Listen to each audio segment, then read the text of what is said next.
Super tasty Gujarati બટેકા વડા બનાવવા માટે 15 નંગ જેટલા બાફેલા બટેકા લઈ લીધા છે. બટેકા બાફીને કમ્પ્લીટ ઠંડા કરી લીધા છે.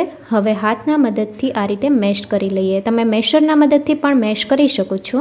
મસાલામાં સ્વાદ પ્રમાણે મીઠું ઉમેરીએ. ખાટો મીઠો ટેસ્ટ આપવા માટે 1 મોટી ચમચી ખાંડ સાથે 2 ચમચી લીંબુનો રસ ઉમેરીએ.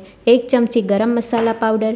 તીખાશ માટે 1 મોટી ચમચી લીલા મરચાં સાથે આદુની પેસ્ટ ઉમેરીએ. થોડા કોથમીરના પાન.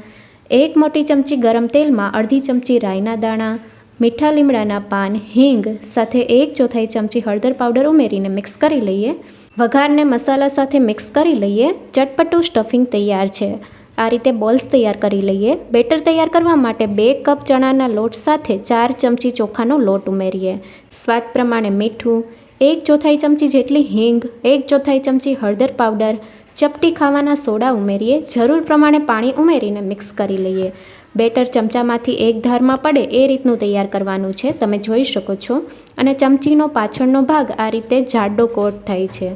તો આ રીતનું બેટર હોવું જોઈએ. હવે તૈયાર કરેલા બોલ્સ ઉમેરીએ. બોલ્સ ઉપર ચણાના લોટનું કોટિંગ સરખી રીતે થવું જોઈએ. હવે મીડિયમ ગરમ તેલમાં બટેકા વડા ફ્રાય કરી લઈએ. તો આ રીતે એક બટેકા વડા ઉમેરતા જવાનું છે. શરૂઆતમાં પલટાવવાની ઉતાવળ નથી કરવાની. એક બાજુથી થાય એટલે ચમચીની મદદથી સાઈડ ચેન્જ કરી લઈશું. ક્રિસ્પી થાય ત્યાં સુધી થવા દઈશું. ગુજરાતી બટેકા વડા તૈયાર છે. Thank you for watching.